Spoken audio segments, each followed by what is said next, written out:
Okay, so now I believe the screen is visible clearly, right? Yeah, it is. Okay, so first of all, thank you for joining. Okay, ये हमारा session रहेगा वो completely ये weekend based रहेगा और completely Hindi में रहेगा, है ना? और पर एवरी सैटरडे संडे हम लोग 4 to 6 ज्वाइन होंगे। 2 hours पर डे हम लोग इसको लाइक नो कवर करेंगे, ठीक है ना? तो ये सारे ऑप्शन रहेंगे। गाइस, आप लोगों को ऑप्शन आ रहा है अलाउ करने का, अगर कोई नया ज्वाइन हो रहा है तो यहाँ से आकर आप चाहो तो अलाउ कर सकते हो, ठीक है ना? तो ये यहाँ से आप अलाउ करा देना ताकि मैं इस पे फोकस मेरा ना हटे। ओके, सो हम आज जो करेंगे और फ्यूचर में जो करेंगे वो डिस्कशन करेंगे, ठीक है ना? सो थोड़ा मैं इसको बड़ा कर लूँ। सबसे पहले हम लोग करेंगे कोर्स इंट्रोडक्शन कि FortiGate फायरवॉल में कोर्स में क्या क्या हम लोग कवर करेंगे आज, ठीक है? इन फ्यूचर हम लोग इस कंप्लीट सीरीज में क्या क्या कॉन्सेप्ट हम लोग कवर करने जा रहे हैं। FortiGate में कंप्लीट हम लोग जितने भी कॉन्सेप्ट हैं, ठीक है, जो कि NSE 4 NSE 5 लेवल के हैं, जैसे 40 मैनेजर, 40 एनालाइजर, और मैं बेसिक उसका 40 एक्सेस पॉइंट का बता दूंगा कि क्या क्या ऑप्शन रहते हैं उसमें, है ना? और SSL VPN तो हम लोग करेंगे ही, और और भी मल्टीपल प्रोडक्ट हैं 48 के। जो पॉसिबिलिटी होगा वो मैं सारा चीज़ कवर करके आपको सिखाऊंगा कि कैसे 48 को कॉन्फ़िगर किया जाता है और ट्रबल शूटिंग किया जाता है, ठीक है? सो फायरवॉल टेक्नोलॉजी क्या होता है? जैसे stateless firewall, stateful firewall, next generation firewall, packet filtering firewall, है ना? ये सारे चीज़ के बारे में हम डिस्कस करेंगे ताकि आप लोगों को अंडरस्टैंडिंग होगी फायरवॉल हम यूज़ क्यों करते हैं। 48 लैब सेटअप हम लोग जिसका सॉफ्टवेयर मैं ऑलरेडी आप लोगों को कुछ लोगों को शेयर कर दूंगा हूँ, और क्लास के बाद मैं लिंक शेयर कर दूंगा, वहां से आप मेरे गूगल ड्राइव से जाके डाउनलोड कर लेना। जितने भी रिक्वायर्ड सॉफ्टवेयर है मैं वहाँ अपलोड कर दिया हूँ। कल तक मैंडेटरी है, आप लोग डाउनलोड करके रखेंगे ताकि आपको लैब सेटअप करने में कोई प्रॉब्लम ना हो, ठीक है ना? मैं हेल्प करूंगा आप लोगों को लैब सेटअप करने में। कंप्लीटली हम कल उसी को कंप्लीट करेंगे। उसके बाद होगा हमारा बेसिक बेसिक कॉन्फ़िगरेशन करेंगे, ग्राफिकली एंड CLI मोड पे भी। और जो भी कॉन्सेप्ट हम लोग कंप्लीट करेंगे इसमें, ठीक है ना, वो सारा चीज हम लोग पहले GUI में करेंगे। देन नेक्स्ट उसी उसी उसी सीरीज में हम लोग उसी वीडियो में हम लोग उसको CLI से भी कैसे कॉन्फ़िगर किया जाता है वो भी सीखेंगे, ठीक है ना? और साथ ही साथ ट्रबल शूटिंग कैसे किया जाता है अगर कुछ इशू आ गया तो वो हम लोग देखेंगे, ठीक है? उसके बाद होगा IPv4 static and default routing, ठीक है? तो IPv4 static and default routing कैसे कॉन्फ़िगर किया जाता है, ये कम्प्लीटली राउटिंग का कॉन्सेप्ट रहेगा आपको, ठीक है? कम्प्लीटली राउटिंग का कॉन्सेप्ट रहेगा। और इसमें आप लोगों को this is in English no, this is in Hindi batch. English batch will start tomorrow morning, okay, for the weekend. As of now, this is in a completely Hindi. So, guys who is not comfort with the Hindi, I will request you to drop and we'll share that tomorrow morning's link so that you can join from there. Okay, thank you. So, after that, zone implementation. 48 firewall is not a by default zone based firewall. Actually, ये आपका interface based firewall बोल सकते हो आप इसको। But हाँ, particular interface को आप किसी जोन पे डाल के, लाइक हम एक ग्रुप बनाएंगे, उस ग्रुप में इंटरफेस को ऐड कर देंगे, उस पर्टिकुलर ग्रुप को एक पर्टिकुलर जोन में डाल देंगे, तो उस टाइप के हम जोन कॉन्फ़िगरेशन कर सकते हैं, ठीक है? अब आता है आप routing protocol, like dynamic routing protocols कैसे कॉन्फ़िगर करते हो। सो फर्स्ट है RIP कैसे कॉन्फ़िगर करोगे आप इसमें, OSPF कैसे कॉन्फ़िगर करोगे आप इसमें, ठीक है? ये दो चीज हम कवर करने करेंगे। Net introduction. So net is a very important concept. आप सभी को पता होना चाहिए कि नेट हम क्यों यूज करते हैं, राइट? आप लोगों में किसी को पता है कि हम नेट क्यों यूज करते हैं?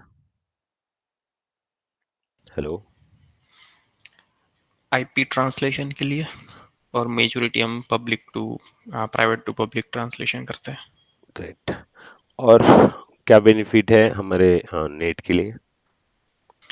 इसमें जो पब्लिक आईपी का कंजप्शन है वो रिड्यूस हो जाता है। ओके, चलो अच्छी बात है, नेट ही ओपन है मेरे लैपटॉप में भी, तो मैं आपको थोड़ा एक्सप्लेन करने की कोशिश करता हूँ इसमें। तो नेट हमारे पास बेसिकली मल्टीपल टाइप के नेट होते हैं। अगर हम पैकेट फिल्टरिंग फायरवॉल की बात करें, पैकेट फिल्टरिंग फायरवॉल बोलूंगा तो उसका मतलब है राउटर, ठीक है। राउटर ही एक पैकेट फिल्टरिंग फायरवॉल है। क्लियर? तो नेट का जो यूज होता है, मैं इसको स्नैपशॉट ले लूं। नेट का जो कंप्लीट यूज अगर मैं बोलूं तो आप लोग को मैं बता दूं, जैसे इस डायग्राम में दिख रहा होगा, इस डायग्राम में जो ये वाला साइड है ना, यहां से लेके अंदर तक जितने भी दिख रहे हैं, अपर एंड डाउन, ओके, ये हमारा लोकल एरिया नेटवर्क है, ठीक है। ये हमारा वेन नेटवर्क है, पब्लिक नेटवर्क है। अब मेरे पास कुछ वेब होस्टिंग सर्वर है जिसको मैं पब्लिकली इंट्रोड्यूस करना चाहता हूँ, ठीक है। कुछ मेरे क्लाइंट हैं जो कि MPLS से कनेक्टेड है मान लो, या फिर वो कनेक्टेड हैं इंटरनेट से, उनको भी मैं अपना ये डिवाइस एक्सेस कराना चाहता हूँ। हो सकते हैं मेरे पास मोर देन 1000 क्लाइंट होंगे, right. Let suppose it's a banking, और बैंकिंग है तो अगर RBI, let suppose this is, just consider this an RBI, okay. और RBI है तो यहाँ पर क्या होगा, RBI है तो ये फाइनेंशियल हो जाएगा। तो यहाँ से ये हमारा मेन HO समझो इसको, और यहाँ से अगर, और हमारे पास अदर बैंक कनेक्टेड हैं, other banks are connected, okay. तो सभी को कुछ ना कुछ ट्रांजैक्शन के लिए यहाँ आना पड़ेगा, ठीक है। जैसे आप फोन पे, गूगल पे या कुछ भी पेमेंट कर रहे हो, तो वो सारा चीज कहाँ से आएगा, MPLS के थ्रू हमारे जो मेन डेटा सेंटर है वहां आएगा। और उनको उनको जो सर्विस एक्सेस करना है ना, जैसे आपको कोई भी एक सर्विस इनेबल करना चाह रहे हो पब्लिकली, वो एक्सेस करेंगे, राइट। तो बाहर से भी अगर कोई, जैसे लेट सपोज ये फेसबुक का ऑफिस मान लो, फेसबुक का है सर्वर है, या यूट्यूब का सर्वर समझ लो, आप और हम डायरेक्टली उनसे कनेक्टेड नहीं है, करेक्ट। अगर हम URL पे जाते हैं, youtube.com लिखते हैं, हम डायरेक्टली वहाँ यूट्यूब का हमें पेज ओपन हो जाता है, फेसबुक लिखते हैं, फेसबुक का पेज ओपन हो जाता है। बट कैसे कि क्योंकि हम भी इंटरनेट से कनेक्टेड हैं, अब वो भी इंटरनेट से कनेक्टेड है, और वो अपना सर्वर क्या किए हैं, ऑलरेडी पब्लिकली होस्ट कर रखे हैं, ठीक है। तो पब्लिकली उसको अगर मैं हीट करूं, उसके URL को या उसके IP को, तो मैं डायरेक्टली रीडायरेक्ट हो जाऊंगा फेसबुक के सर्वर पे, करेक्ट। तो बाहर के यूजर को आप अंदर के किसी डिवाइस को एक्सेस कैसे कराएंगे, एक चीज, ठीक है। दूसरा, अंदर से पर्टिकुलर किसी एक यूजर को आप एक्सेस कराना चाहते हो इंटरनेट, बाकी को आप एक्सेस नहीं कराना चाहते हो, वो कैसे करेंगे, स्टैटिक नेट हो गया, है ना। उसके बाद हो गया स्टैटिक नेट फॉर, अगर मैं चाहता हूं कि बाहर से भी अगर कोई बैठा है तो एक ही बंदा है जो आपको एक्सेस करे अंदर को, बाकी एक्सेस ना करे, उसको भी मैं कह सकता हूँ। मीन्स एक ही पर्टिकुलर आप पर्सन को ट्रस्टेड डिवाइस बोल सकते हो, ट्रस्टेड पर्सन बोल सकते हो, वही इंटरनली एक्सेस करे ना, और कोई एक्सेस ना कर सके, एक चीज वो हो सकता है। टेलनेट टेलनेट या SSH कराना है तो वो सर्विसेज मैं कैसे इनेबल करूं, ठीक है। पेट क्या होता है ना, पेट क्या होता है, तो अगर हम पेट की बात करें तो पोर्ट एड्रेस ट्रांसलेशन, ठीक है ना। तो पेट में क्या होता है, हम, अच्छा, सबसे पहले नेट की टाइप क्या होते हैं, static, right, dynamic net, pet and destination net, ठीक है। सो स्टैटिक नेट मीन्स एक प्राइवेट आईपी को एक पब्लिक आईपी के साथ इंटरनेट एक्सेस कराना होगा। और वहीं आपके पास अगर ग्रुप ऑफ पब्लिक आईपी है, लाइक लेट्स सपोज 1.1.1.2 टू 10 तक मेरे पास है, तो मैं इसमें एक साथ में कितने को, 8-9 यूजर को एक्सेस करा सकता हूँ इंटरनेट। तो 8-9 यूजर एक साथ इंटरनेट एक्सेस कर सकते हैं। 10वां अगर कोई एक्सेस करना चाहेगा तो उसको वेट करना पड़ेगा, क्योंकि अगर सेशन ऑलरेडी एक्टिव है ना, तो उसके लिए उनको वेट करना पड़ेगा, ठीक है। और अगर वही मैं बात करूं पेड की, तो मैं एक पब्लिक आईपी यूज करके मैं 65,000 प्लस अराउंड अराउंड 65,000 यूजर को इंटरनेट के लिए अलाउ कर सकता हूं, ठीक है। वही अगर मैं डेस्टिनेशन नेट की बात करूं, तो डेस्टिनेशन नेट वही है जो कि बाहर से बैठा कोई यूजर आपके इंटरनल सर्वर या इंटरनल डिवाइस को आप अलाउ कराना चाहते हो उसको एक्सेस करने के लिए, okay. So that is called destination net. तो ये हम कवर करेंगे कंप्लीटली कि इसमें कैसे कैसे इशू आ सकते हैं और इसको कैसे हम सॉल्यूशन दे सकते हैं उसमें, ठीक है ना। ये चीज हम लोग डिस्कस करेंगे। उसके बाद हमारे पास क्या ऑप्शन आ गए, नेट के बाद हम करेंगे यूजर ग्रुप ऑथेंटिकेशन, कि एक पर्टिकुलर ग्रुप यूजर को कैसे आप अलाउ करा सकते हो। लाइक ग्रुप बेस्ड होता है, एक तो होता है आईपी बेस्ड पॉलिसी होते हैं, एक होता है group user user based policy होते हैं। आईपी बेस्ड में सिर्फ आप पर्टिकुलर आईपी को एज सोर्स मानोगे जिसको आप अलाउ कराना चाहते हो, और वहीं पर अगर आप कोई यूजर है उसको भी अगर एज ए सोर्स में ऐड कर लेते हो तो वो क्या हो जाएंगे, यूजर बेस्ड पॉलिसी कहलाएंगे। ठीक है, उसके बाद हम लोग डिस्कशन करेंगे कि साइट टू साइट वीपीएन क्या होता है, और उसको मतलब क्या क्या protocol site to site VPN use करते हैं। ठीक है, इंक्रिप्शन क्या होता है, हेजिंग क्या होता है, एमडी5 क्या होता है, लाइफ टाइम क्या होता है, प्रीसेड की क्या होते हैं, आईपीसेक के फीचर क्या क्या हैं, और उस फीचर के लिए सपोर्टिव प्रोटोकॉल क्या क्या हैं।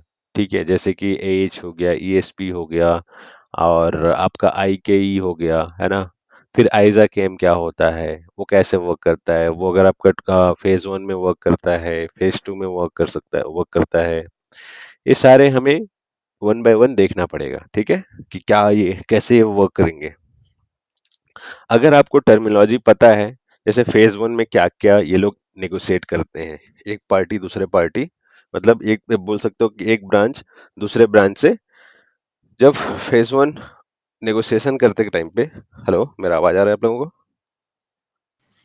हाँ आ आ रहा है रहा, सर। ओके। तो जब इस टाइम पे क्या होता है, जब नेगोशिएट करते हैं एक पार्टी दूसरे पार्टी में, तो उस टाइम पे वो लोग उस क्या क्या पैरामीटर यूज एक्सचेंज करते हैं आपका फेज 1 अप करने के लिए। ठीक है, वही फेज 2 के लिए क्या क्या यूज होता है वो हम लोग देखेंगे, कितने मैसेज शेयर किया जाता है, एक्सचेंज किया जाता है फेज 1 में, फेज 2 में, मीन्स उसका जो होता है ना, कितने मोड होते हैं, है ना, वो सारा चीज, लाइक ट्रांसपेरेंट मोड है ना, वो टनल कितने टाइप के होते हैं, मोड कितने टाइप के होते हैं, जैसे एग्रेसिव मोड हो गया, क्विक मोड हो गया, है ना। तो ये सारा चीज हम लोग देखेंगे कि कहाँ पर वो यूज होता है। ओके, सो उसके बाद है हमारे पास साइड टू साइड वीपीएन हम लोग कॉन्फ़िगर करेंगे राउट बेस्ड। वो भी एक तो ऑटोमेटिक हम कॉन्फ़िगर कर सकते हैं जिसमें एट्रीब्यूट्स ऑटोमेटिकली सेलेक्ट होगा दोनों साइड पे। एक होता है कस्टम साइड, कस्टम बेस्ड, जिसमें आप डिफाइन करोगे कि क्या क्या एट्रीब्यूट्स आप चूज करना चाहते हो। इंक्रिप्शन के लिए कौन सा एल्गोरिदम यूज करना चाहते हो, हेजिंग के लिए कौन सा एल्गोरिदम यूज करना चाहते हो, ये आप डिफाइन कर सकते हो। पासवर्ड क्या रखना है, सारे चीज आप डिफाइन कर सकते हो। ठीक है, फिर वहीं पर देखेंगे कि आईके के दो वर्जन होते हैं, वर्जन 1 वर्जन 2। अगर कुछ प्रॉब्लम हुआ वर्जन वर्जन रिलेटेड तो उसको कैसे डिफाइन करेंगे, कैसे हम लोग लॉग्स कलेक्ट करेंगे आइडेंटिफाई करने के लिए कि क्या क्या क्या ऐसे इश्यूज हैं इसमें, हम मतलब कुछ मिसमैच है जिसकी वजह से फेज 1 अप नहीं हो रहा है ना। अगर फेज 1 अप हो रहा है तो फेज 2 अप नहीं हो रहा है, दोनों अप हैं तो डेटा कैसे फिर भी वो डाउन क्यों दिख, लाइक फिर भी हम डेटा एक्सचेंज कैसे नहीं कर पा रहे हैं, क्या रीजन हो सकते हैं, है ना, वो देखेंगे। उसके बाद हम लोग देखेंगे side to side VPN with policy based CLI में।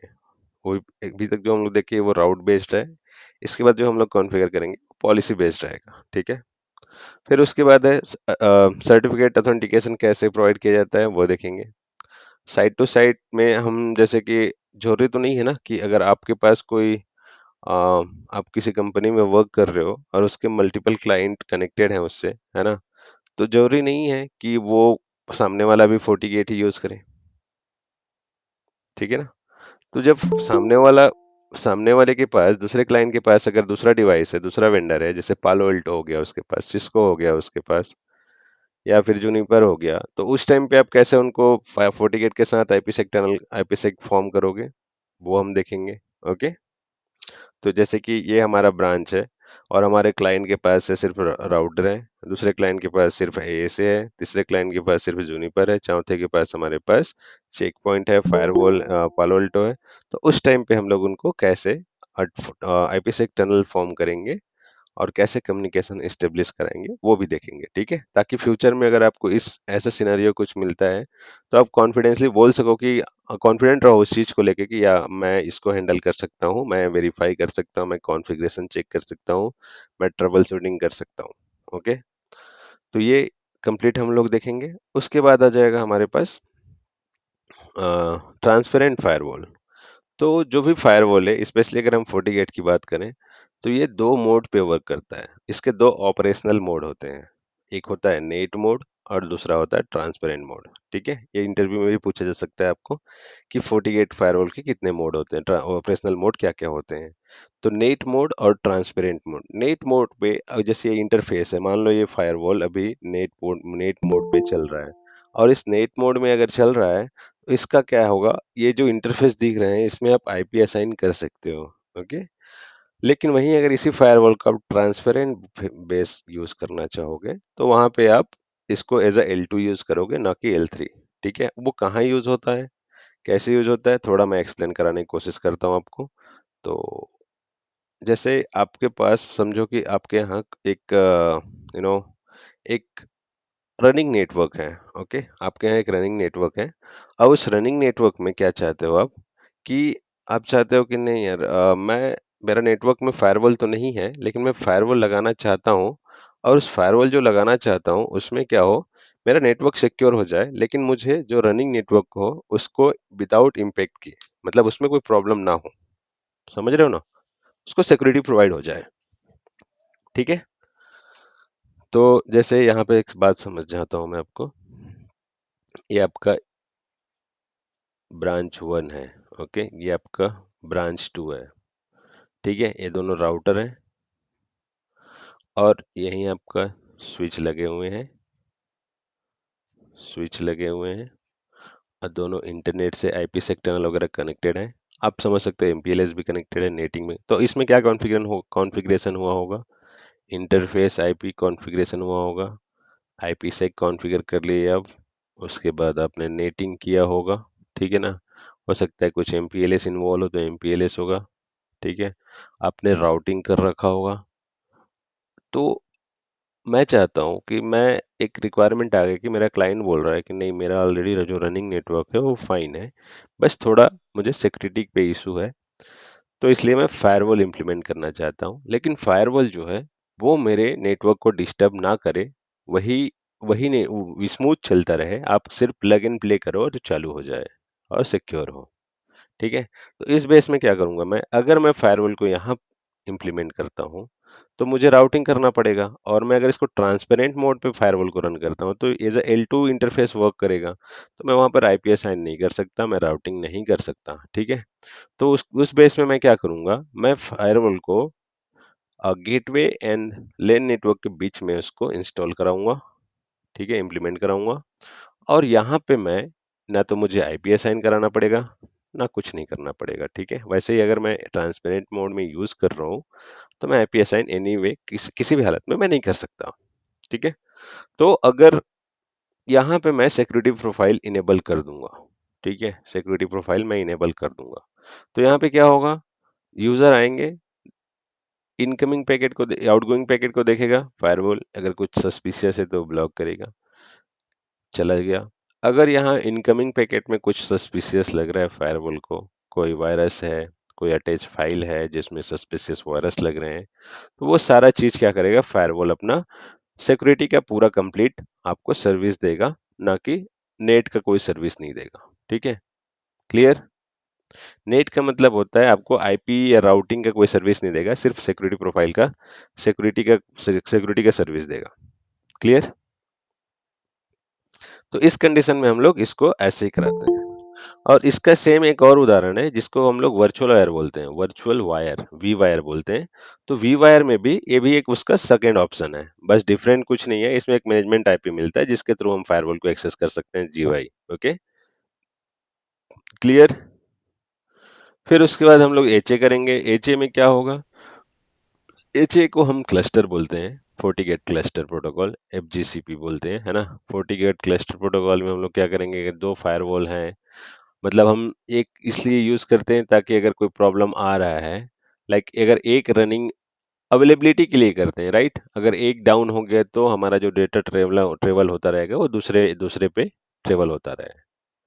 ठीक है ना, ये सारा चीज हम लोग कवर करेंगे। इसमें क्या क्या प्रॉब्लम आ सकते हैं इसको भी कवर करेंगे। Server load balancing.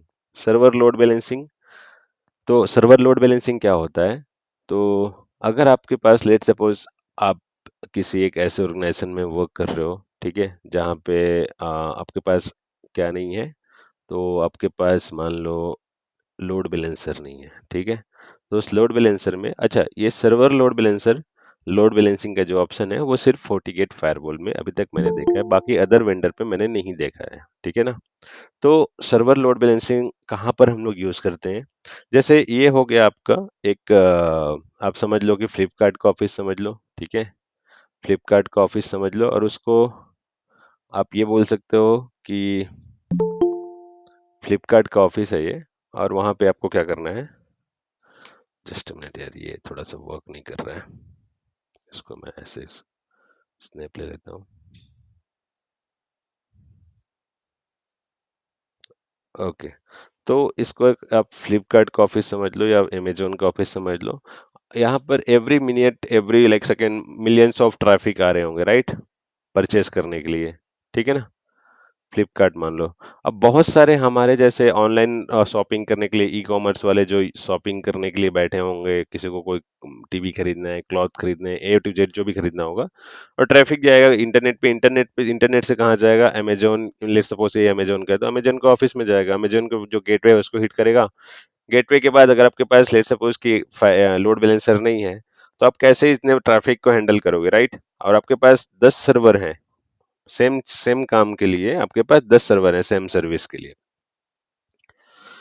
आप ट्रैफिक आया, ट्रैफिक भेज दिया मान लो, अगर आपके पास एक ही सर्वर है बाय डिफॉल्ट तो पॉसिबल नहीं है ना कि कैपेसिटी उतना मैनेज कर पाए। अगर आपके पास ज्यादा है, ठीक है, 8-10 हैं तो उसके पास क्या करोगे, वन बाय वन आप सबको क्या कर सकते हो, भेज सकते हो, किसको, जितने अवेलेबल सर्वर रहेंगे। तो इसमें आप, उसमें क्या होगा कि आपका लोड बैलेंसिंग का काम हो जाएगा, आपका ट्रैफिक जो है यूजर का एक्सपीरियंस अच्छा रहेगा, ठीक है, उनको वेटिंग टाइम कम लगेगा, है ना। तो इस टाइप से आपका जो भी ट्रैफिक है उसको आप डिस्ट्रीब्यूट कर सकते हो मल्टीपल सर्वर के साथ, ठीक है।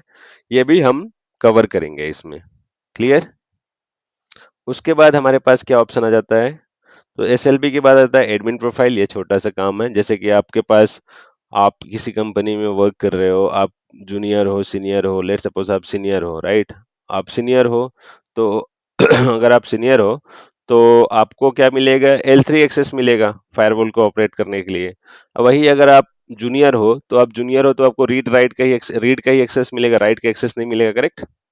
स्टार्टिंग में कोई भी कंपनी आपको नहीं देगा ना।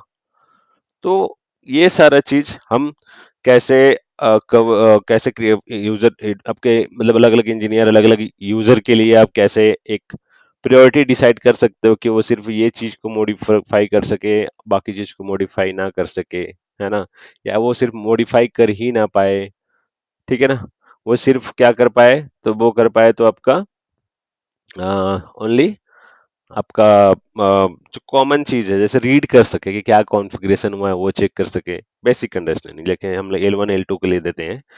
VRRP, HSRP, GLBP जो होता है ना, रिडंडेंसी के लिए फर्स्ट होप रिडंडेंसी प्रोटोकॉल बोलते हैं जिसे हम लोग, राइट, आप लोगों को पता होगा। हाँ, CCNA में ये कवर होता CCNA है। में आपने कवर किए होंगे। तो CCNA में क्या होता है, जब भी HSRP या VRRP कॉन्फ़िगर करते हो आप, तो उसमें आपको एक वर्चुअल आईपी मिलता है जिसको बाकी के इंड यूजर उसको गेटवे समझ के क्या करते हैं, गेटवे रखते हैं, राइट। फिजिकल डिवाइस के आईपी को गेटवे ना मान के वो लोग क्या करते हैं, जो लॉजिकल आईपी रहता है या वर्चुअल आईपी रहता है उसको एज अ गेटवे मान के आपके पैकेट को ट्रांसफर कराते हैं, करेक्ट। सेम चीज को हम लोग यहाँ कॉन्फ़िगर करेंगे, लेकिन हमारे पास यहाँ पर मल्टीपल आईपी रहेंगे, ठीक है, सिंगल आईपी नहीं रहेगा, सिंगल वर्चुअल आईपी नहीं रहेगा, ठीक है। और एडीवीपीएन भी एक फॉर्म है आईपीसेक वीपीएन का। तो जब अगर आपके पास आईपीसेक वीपीएन है, ठीक है ना, आईपीसेक वीपीएन में वो कैपेबिलिटी नहीं रहती कि branch to branch communication automatically ये हो जाए, ठीक है। आपका ये हब एंड स्पोक बोल सकते हो या फुल मेश टोपोलॉजी बोल सकते हो, जो आपका क्या होगा, एडीवीपीएन होगा, ठीक है। तो एडीवीपीएन को आप, ये हमारा ब्रांच हो गया, ठीक है, ये हमारा आपका क्या हो जाएगा, ब्रांच हो जाएगा या एचओ हो सकता है, एक मिनट में बता रहा हूँ। जैसे ये दिख रहे हैं ये आपके एचओ हैं, ठीक है, ये एचओ में आपके अलग अलग ब्रांच के जो साइट हैं, अलग अलग साइट हैं, वहाँ के यूजर क्या करना चाहते हैं, इस्टेब्लिश करना चाहते हैं, कम्युनिकेशन करना चाहते हैं ब्रांच टू एचओ, ठीक है। तो ब्रांच टू एचओ तो कॉन्फ़िगर हो जाएगा आईपीसेक वीपीएन में भी, ठीक है, branch to HO. But IP उसमें आईपीसेक में ब्रांच टू ब्रांच कॉन्फ़िगरेशन नहीं होगा। उसमें भी होगा, बट आपको क्या करना पड़ेगा, इसको फुल मेश टोपोलॉजी में कॉन्फ़िगर करना पड़ेगा। जैसे ये फायरवॉल 1 दिख रहा है, तो फायरवॉल 3 तक एक आपको टनल क्रिएट करना पड़ेगा। फिर ये दिख रहा है आपको, यहाँ से आपको फिर ये टनल करना पड़ेगा। मीन्स एडमिन के लिए एक एक्स्ट्रा एक्टिविटी हो जाता है आईपीसेक वीपीएन में branch to branch communication establish करने के लिए। वहीं अगर हम एडी वीपीएन की बात करें, तो सारे ब्रांच के यहाँ कहाँ रजिस्टर करेंगे अपने आप को रजिस्टर करेंगे एचओ में। जब एचओ में रजिस्टर करेंगे, तो एचओ क्या करेगा, HO will take care of everything, right. तो इस कंडीशन में आप क्या करोगे, जस्ट मिनट गाइस, कुछ अर्जेंट ना हो तो मैं can I call you after some time if it is not urgent.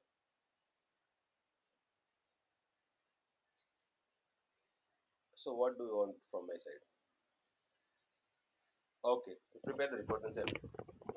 Okay, ask him to install any days in TeamViewer. Okay, ask him if possible TeamViewer also. Drivers and everything you please check here. Sorry for the disturbance, guys.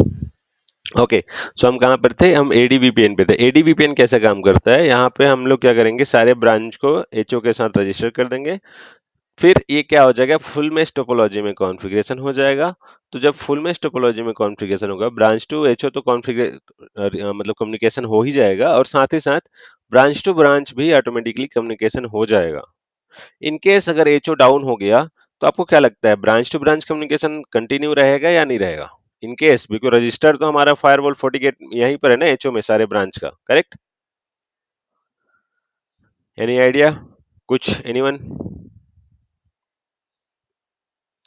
तो मैं ये बता दूं, यहाँ पे अगर HO down भी हो जाता है तो भी branch to branch communication available रहेगा। ओके, ये डिपेंडेंट नहीं है कि अगर हमारा एचओ डाउन हो गया तो बीओ हमारा वर्क नहीं करेगा, ऐसा नहीं है, ठीक है ना। Okay sir, quick question. हाँ, सर ये डीएम वीपीएन जैसा ही या फिर सिमिलर काइंड ऑफ कंसेप्ट है? अब डीएमवीपीएन वो सिस्को का है, राइट। तो करेक्ट। डीएमवीपीएन जैसे आप बोल सकते हो, बट मैंने तो वर्क नहीं किया है डीएमवीपीएन पे, और मुझे उसका एक्सपीरियंस नहीं है, तो शायद मैं कंपेयर करके नहीं बता पाऊंगा आपको कि दोनों सिमिलर हैं या कैसे हैं। मुझे एक बार डीएमवीपीएन को देखना पड़ेगा। गेट वीपीएन है, डीएमवीपीएन होता है, क्योंकि मल्टीपल ठीक है। वीपीएन होता है, और हमें जनरली ऑप्शन मिलते हैं, क्या है, एडीवीपीएन का। और आप अगर वो फुल मैच टोपोलॉजी है, तो हाँ मैं बोल सकता हूँ कि सिमिलर है उसके जैसे, ठीक है। अगर आपको आइडिया है तो आप बताओ, वो फुल मैच टोपोलॉजी में वर्क करता है? नहीं, वो फुल मैश टोपोलॉजी में वर्क नहीं करता है। तो एज पर माय नॉलेज वो ऐसा ही है कि हब टू स्पोक जो हाँ, टोपोलॉजी है, हाँ, तो तो उस तरीके से मैंने कॉन्फ़िगर करा है और वर्क भी करा है। तो बी टू बट बी इन का, हाँ, बी टू बी हुआ क्या, वो branch to branch communication automatically, या H O to B O हुआ है? नहीं, H O to B O ही हुआ है। तो उसको एक बार देखना पड़ेगा मुझे, ठीक है ना। मैं देख के हम्म। बताऊंगा आपको अगर सिमिलर है या कैसा है, ठीक है। Okay okay sir. ओके, अब इसके बाद हम लोग आप कहाँ पर आ जाएंगे, फोर्टीगेट डायलअप वीपीएन।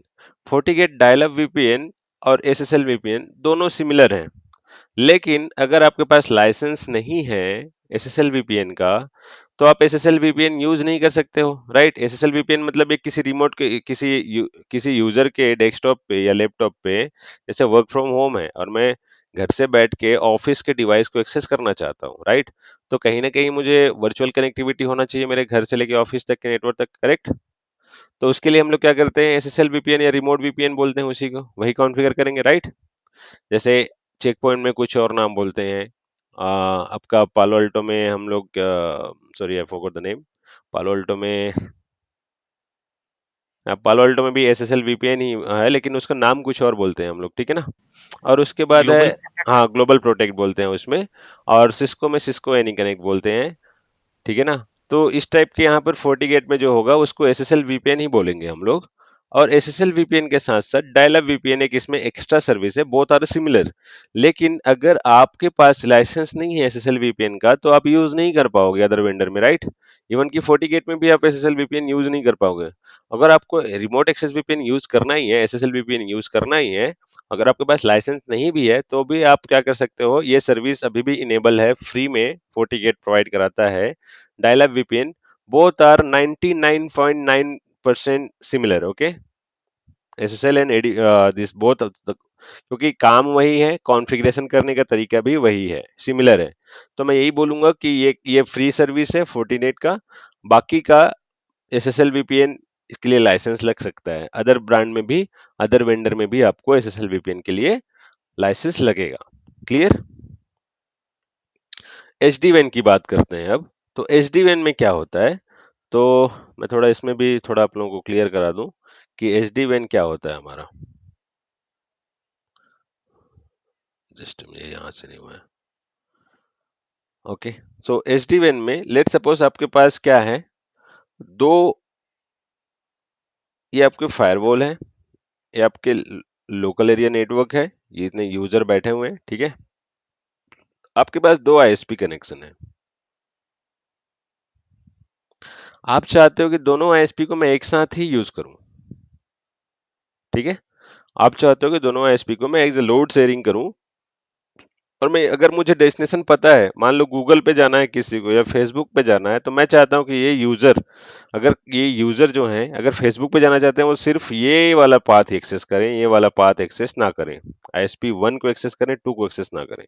जब नाउन डेस्टिनेशन हो तो उसके लिए भी आप पॉलिसी यहाँ पे क्रिएट कर सकते हो SD-WAN में। अच्छा, SD-WAN एक्चुअली में होता क्या है, लाइक ईथर चैनल जैसे, ये हमारे पास दो लिंक हो गए ना, दो लिंक को हम लोग एक वर्चुअल में बंडल कर दिए, ठीक है। तो ये बंडल करने का तरीका को ही हम लोग क्या करते हैं, SD-WAN बोलते हैं, और SD-WAN में हम लोग ईथर चैनल जैसे ही काम करते हैं। दोनों लिंक को हम लोग आपस में मर्ज कर देंगे, और दोनों लिंक, अगर अगर मान लो सिंगल सिंगल लिंक है, तो मुझे दो स्टैटिक डिफॉल्ट राउट कॉन्फ़िगर करना पड़ेगा, एक तो यहाँ इंटरनेट से बाहर जाने के लिए, एक तो इसको, दो पॉलिसी क्रिएट करना पड़ेगा नहीं।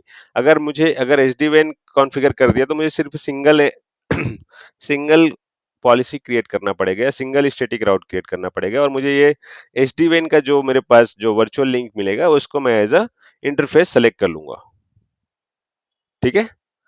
तो SD-WAN के भी अच्छा बेनिफिट है, जो कि FortiGate में मैंने अभी तक देखा है, बाकी अदर फायरवॉल में नहीं देखा है, उसमें दूसरा नाम होता होगा।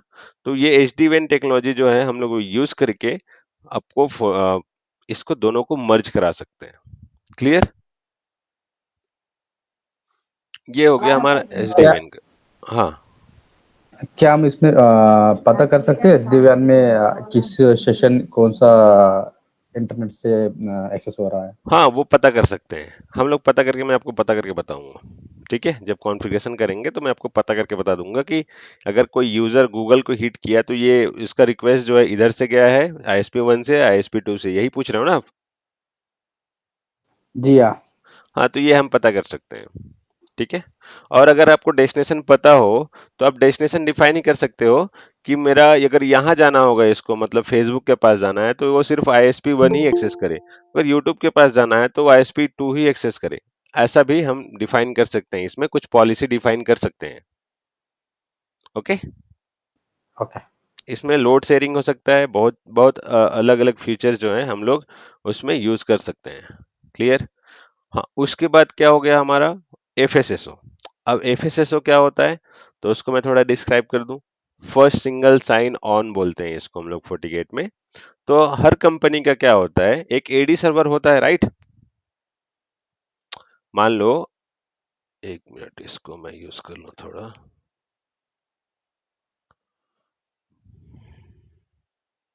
AD सर्वर तो पता ही होगा ना आप लोगों को।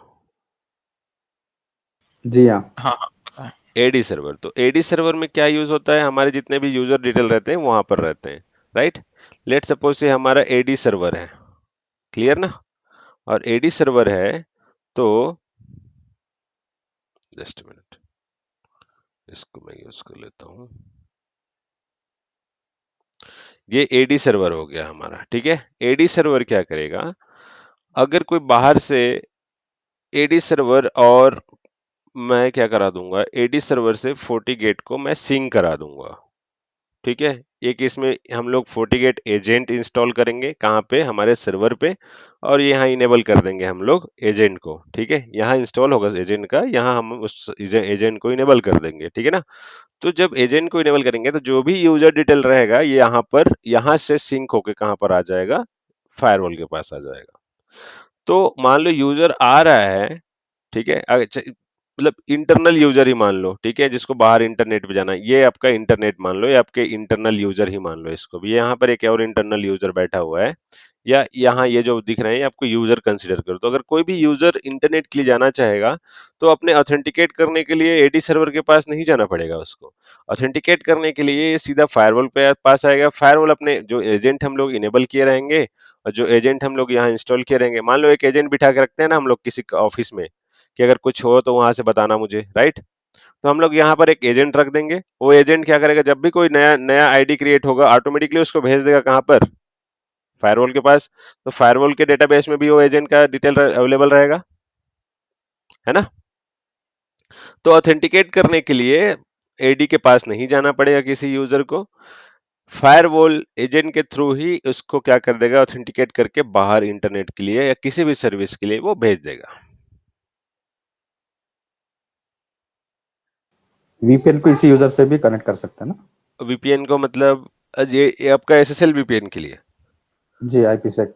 हाँ, आईपीसेक नहीं, IPsec is a different thing. IPsec में हम यूजर को अलाउ नहीं कराते हैं। आईपीसेक में हम ब्रांच को कम्युनिकेशन कराते हैं, और ब्रांच में जो भी अच्छा। यूजर है, अगर आपके एडी, मतलब मैं आपके क्वेश्चन को जहां तक समझ रहा हूँ, अगर आपके पास 3-4 ब्रांच हैं, ओके, और 3-4 ब्रांच में आपका जो है एडी जो है एचओ में है, लेट सपोज एचओ में है, ओके, और आप ब्रांच 2 से कम के यूजर हैं, तो आप ये बोल रहे हैं कि मुझे कौन ऑथेंटिकेट कराएगा, राइट। तो आपके रिक्वेस्ट को भी जो एचओ में पड़ा एडी सर्वर है वहां एजेंट कॉन्फ़िगर होगा, और आपके यहाँ जो भी फायरवॉल होंगे, ठीक है, वहीं पर क्या होगा, वहीं से वो एक्सेस होगा, मतलब आपका ऑथेंटिकेशन होगा आपके लोकल से, ठीक है।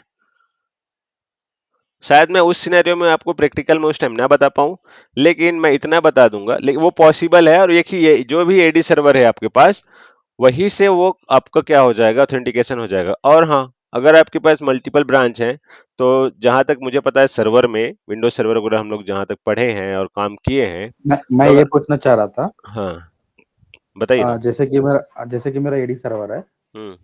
तो मैं यहाँ पे एनेबल कर रहा हूँ एजेंट के through, hmm. Work from home कर रहा हूँ। तो यूजर ने ना दो कुछ फाइल सर्वर को एक्सेस करना है तो वीपीएन कनेक्ट करके ही करना पड़ता है। बीमा तो एक्चुअली वो क्या है ना, वो क्या होता है, आप एडी सर्वर की बात नहीं कर रहे हो, आप रिमोट एक्सेस यूजर की बात कर रहे हो। अगर यूजर घर में रिमोट काम कर रहा है तो वो एसएसएल वीपीएन, जिसे हम रिमोट रिमोट वीपीएन भी बोलते हैं, उससे काम करेगा ना वो। नहीं, रिमोट वीपीएन है। अभी समझो वीपीएन एचएसएल वीपीएन रहेगा ना, हम्म। उससे आएगा, उससे कनेक्ट करेगा तब वो मेरा इंटरनेट में आएगा, मेरे नेटवर्क में आएगा। उसके बाद वो फाइल सर्वर जो भी है वहाँ पे इंट्रा जो इंफ्रास्ट्रक्चर जो भी है और रिसोर्स जो भी है उसको एक्सेस करेगा वो। ओके, मैं थोड़ा एक्सप्लेन करने की कोशिश करता हूँ आपको। जो आपका आपके कहने का है कि प्लीज। आपका यूजर है घर में बैठ के काम कर रहा है, करेक्ट। करेक्ट। ये उसका घर है, ये वाला, ठीक है। ये आपका जी ऑफिस है, और ये आपके ऑफिस का जी फायरवॉल है।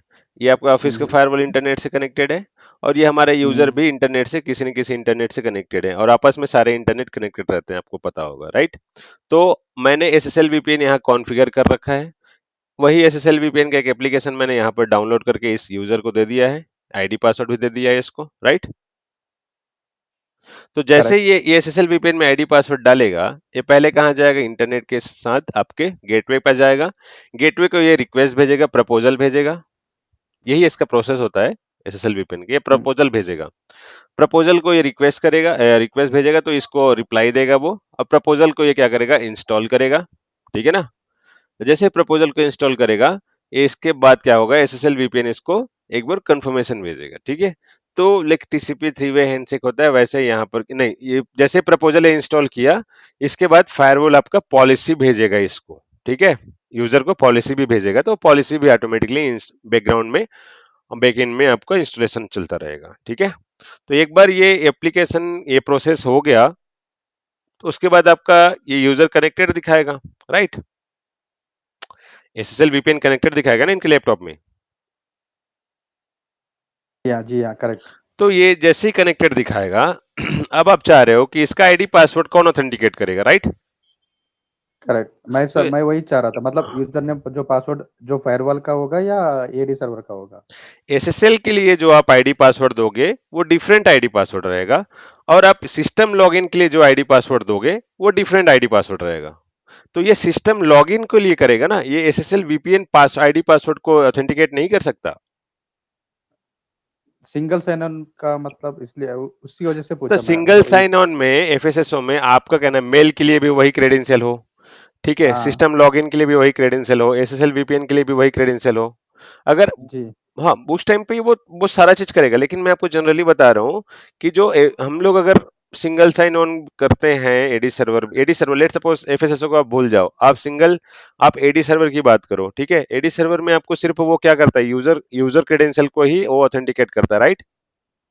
करेक्ट। और वहीं अगर एफएसएसओ की बात करें तो वो सारा चीज क्या होता है, मेल के लिए भी वही क्रेडेंशियल होगा, एसएसएल वीपीएन के लिए वही क्रेडेंशियल होगा, सिस्टम लॉगिन के लिए वही क्रेडेंशियल होगा, तो ये सारा चीज वो ऑथेंटिकेट करेगा, वाया फोर्टिकेट फायरवॉल ही उसको ऑथेंटिकेट करेगा।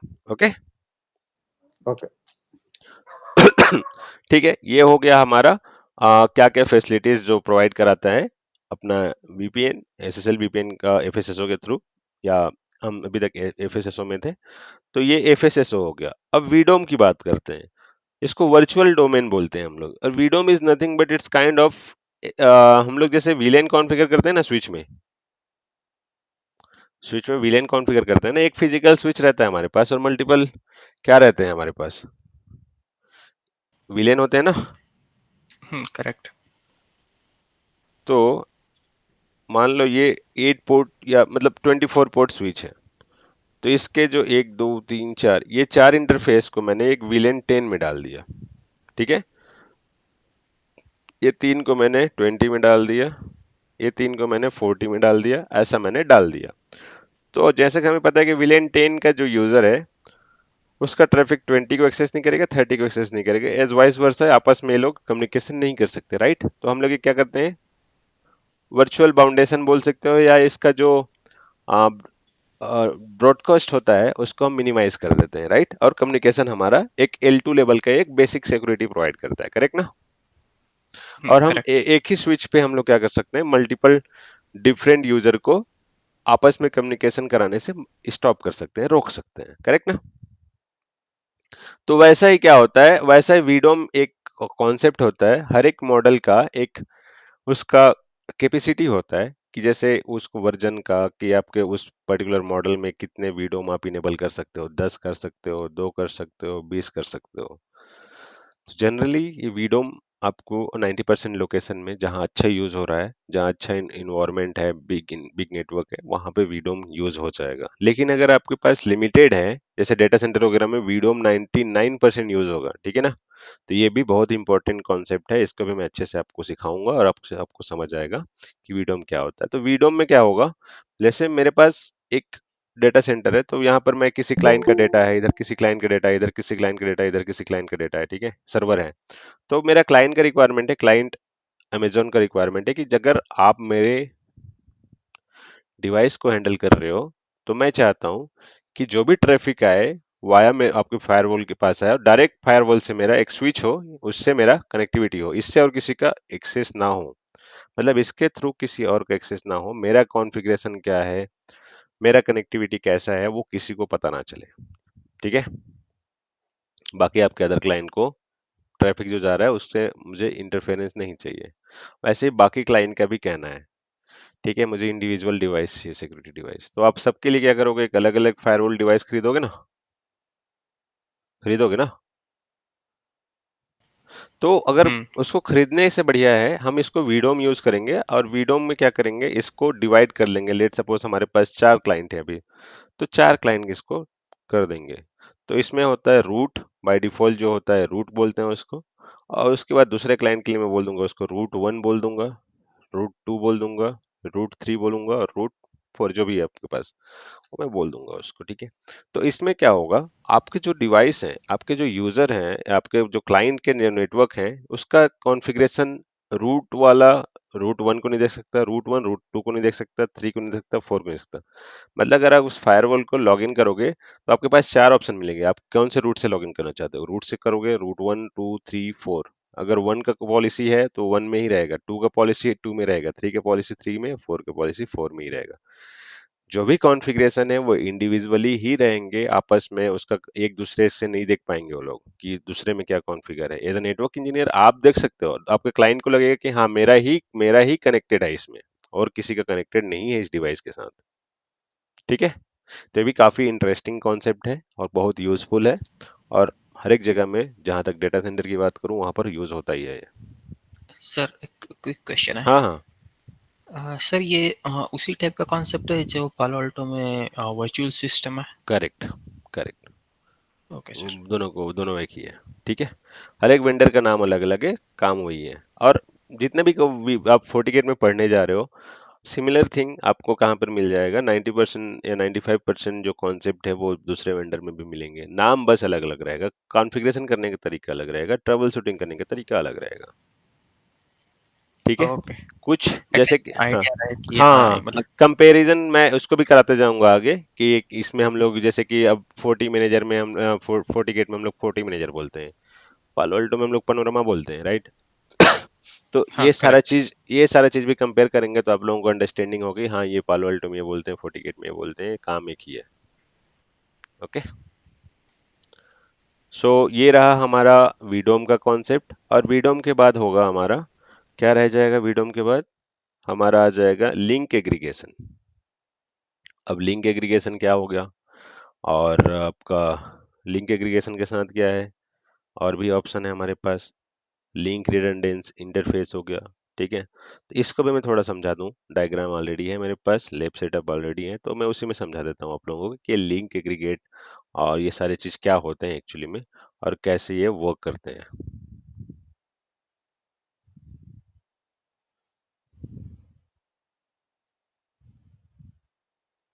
बहुत टाइम से ओपन है ना, तो इसलिए स्लो चल रहा है।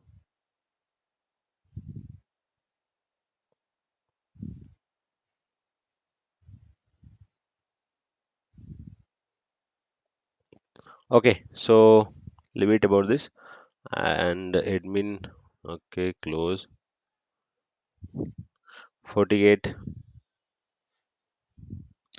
और उसके बाद है हमारा लिंक एग्रीगेशन एंड रिडंडेंट, है ना, तो उसको भी देख लेते हैं एक बार कि वो क्या है कॉन्सेप्ट हमारा।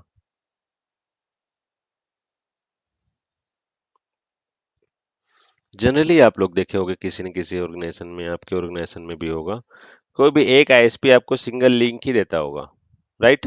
कोई भी आईएसपी मल्टीपल लिंक तो नहीं देगा ना। हाँ करेक्ट।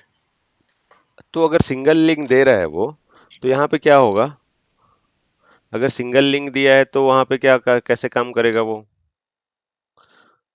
रिडंडेंसी तो नहीं हो पा रहा है ना, लिंक रिडंडेंसी नहीं हो पा रहा है, करेक्ट। तो उसको लिंक रिडंडेंट करने के लिए हम लोग जनरली कैसे यूज करते हैं, रियल टाइम की अगर बात करें तो, रियल टाइम की बात करें तो ये हमारा एक आईएसपी है। ठीक है, अब ये आईएसपी ने हमें एक लिंक दे दिया, जिसको मैं एक 8 पोर्ट के स्विच पे, जो कि नॉन मैनेजेबल है, उससे मैंने इसमें टर्मिनेट करा दिया उस लिंक को। ओके, यहाँ से यहाँ कनेक्टिव होगा, कुछ प्रॉब्लम होगा तो कौन देखेगा उसको, आईएसपी के इंजीनियर देखेंगे, राइट। यहाँ से अगर यहाँ परफेक्ट चल रहा है और इधर ये आपके पास मान लो कि अभी सिंगल लिंक चल रहे हैं, तो यहाँ पर चांसेस है ना कि कोई चूहा काट दिया या कुछ टेक्निकल इश्यूज आ गया तो ये लिंक डाउन हो सकते हैं ना, हो सकते हैं ना कि सिंगल लिंक रहेगा। तो अगर हाँ उसी को करेक्ट। मैं यहाँ से मल्टीपल लिंक निकाल दूं तो कैसा रहेगा, एक लिंक डाउन होगा तो दूसरे से मेरा लिंक चलता रहेगा ना। सेम आईएसपी है, यहाँ तक, यहाँ से मैंने डिवाइड कर दिया, मल्टीपल ले लिए, लेकिन आगे जाएगा तो सिंगल बेस ही जाएगा आईएसपी के पास, करेक्ट। लेकिन यहाँ पर मैं क्या कर रहा हूँ, रिडंडेंसी के लिए मैं क्या कर रहा हूँ, एक आ, एक लिंक मैं प्रिपेयर कर रहा हूँ ताकि अगर एक लिंक डाउन हो तो मेरा डेटा दूसरे लिंक से चलता रहेगा। ठीक है, वही सेम साइड में अगर मैं अंदर की बात करूं, लेन साइड की, लेन साइड में मेरे पास एक स्विच है और स्विच से बाकी यूजर कनेक्टेड है। ओके, तो बाकी यूजर्स का जो डेटा है वो अगर एक लिंक है मेरे पास तो सिंगल लिंक से आता रहेगा, राइट। अगर ये लिंक डाउन हो गया तो बाकी यूजर के डेटा नहीं आएंगे। उसी को अगर मैं मल्टीपल लिंक में ऐड कर दिया यहाँ पे, जब मल्टीपल लिंक ऐड किया हो तो यहाँ से नहीं आएगा तो यहाँ से आएगा, राइट। तो मैं इसमें क्या कर सकता हूँ, क्योंकि ये भी मैनेजेबल डिवाइस है मेरा, FortiGate जो है मैनेजेबल डिवाइस है, स्विच भी मेरा मैनेजेबल डिवाइस है। ओके, तो इसमें मैं क्या कर सकता हूँ, मैं यहाँ पे ईथर चैनल कॉन्फ़िगर कर सकता हूँ। ठीक है, इन दोनों लिंक को मैं बंडल कर सकता हूँ दोनों तरफ से। Got it. लेकिन अगर मेरा ये लिंक एक डिवाइस मेरा मैनेजेबल है और सेकेंड साइड में जो कनेक्टेड है वो नॉन मैनेजेबल है, तो वहां पर मैं इसको रिडंडेंसी नहीं करा सकता, राइट? यस और नो? अगर ये भी ये स्विच जैसी Yeah, got it. मैनेजेबल है, Yes, yes, ये तो correct. मैनेजेबल नहीं है ना, तो यहाँ पर मैं कैसे करूंगा? ईथर चैनल तो कॉन्फ़िगर नहीं कर सकता ना मैं, तो मैं करेक्ट। यहाँ पे रिडंडेंट कॉन्फ़िगर करूंगा फायरवॉल पे। ठीक है, स्विच में तो कुछ नहीं कर सकता मैं। तो रिडंडेंट कैसे कॉन्फ़िगर करेंगे और ईथर चैनल कैसे कॉन्फ़िगर करेंगे, ये दोनों हम लोग इसमें इस टॉपिक में कवर करेंगे कि आपके आईएसपी लिंक को मॉनिटर कैसे करोगे, आप मैनेज कैसे करोगे, अगर आप अवेलेबिलिटी कैसे प्रोवाइड कराओगे, अगर मैनेजेबल है, नॉन मैनेजेबल है। और ये जो वाला पार्ट है ना ईथर चैनल वाला, ये तो आपको हर जगह मिलेगा। अगर 8-10 अच्छे खासे चल रहे हैं ना, 2-4 भी ब्रांच होंगे और अच्छे खासे सर्वर वगैरह होंगे, तो ये तो आपको मिल ही जाएगा।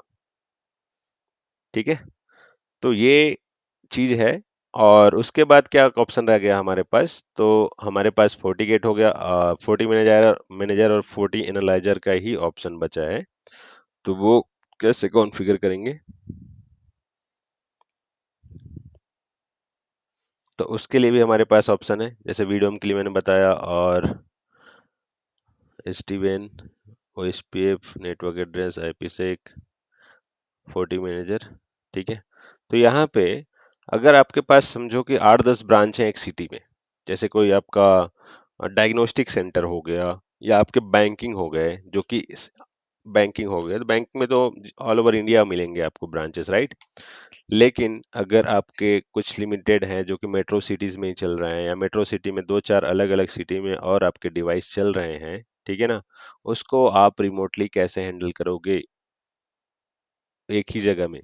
तो उसके लिए हमारे पास होता है, जैसे ए साइट है, मतलब ये हमारा एक एचओ साइट हो गया, ठीक है, और भी हमारे पास ब्रांच है, वहां पर भी FortiGate यूज हो रहा है, और भी ब्रांच है वहां पर भी FortiGate यूज हो रहा है, FortiGate यूज हो रहा है, FortiGate, मतलब आपके पास अराउंड 100 प्लस FortiGate के डिवाइस हैं जो कि अलग अलग ब्रांच में है। ठीक है ना? अब जरूरी तो नहीं है कि आप हर एक डिवाइस पे जाओ और लॉग इन करो और उसको कॉन्फ़िगरेशन करो, करेक्ट? ये भी पॉसिबल है, ये भी पॉसिबल है कि आप सिंगल डिवाइस में जाके लॉगिन करके उसको कॉन्फ़िगरेशन कर सकते हो, जैसे आपको रिक्वायरमेंट होगा। लेकिन कैसा होगा अगर मैं सारे डिवाइस को एक ही जगह से मॉनिटर करूं, है ना?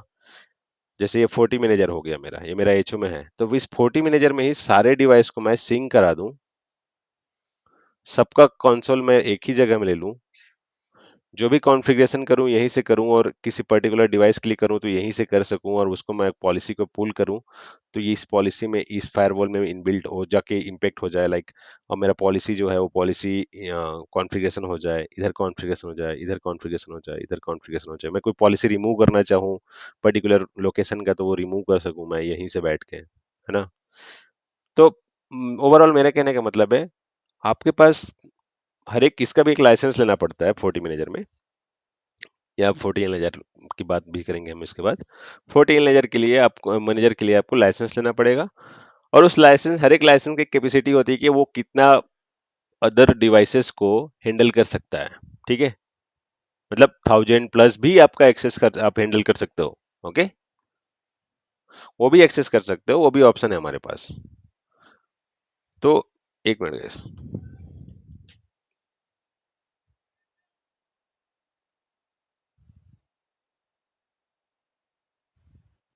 ओके, तो जो भी कॉन्सेप्ट हम लोग कवर करने वाले थे वो हमने डिस्क्राइब कर दिया। अगर ये हो गया हमारा आज का डन, ठीक है ना, जो कि कोर्स इंट्रोडक्शन हो गया। फायरवॉल टेक्नोलॉजी, अभी अगर स्क्रीन विजिबल है तो मैं आपको फायरवॉल टेक्नोलॉजी के बारे में भी बताऊं कि क्या क्या है, अगर आप लोग को प्रॉपरली विजिबल, साउंड में कोई इशू ना हो, क्योंकि मैं अभी मोबाइल नेटवर्क से कनेक्टेड हूँ, पावर कट होने की वजह से ब्रॉडबैंड का नेटवर्क चला गया है।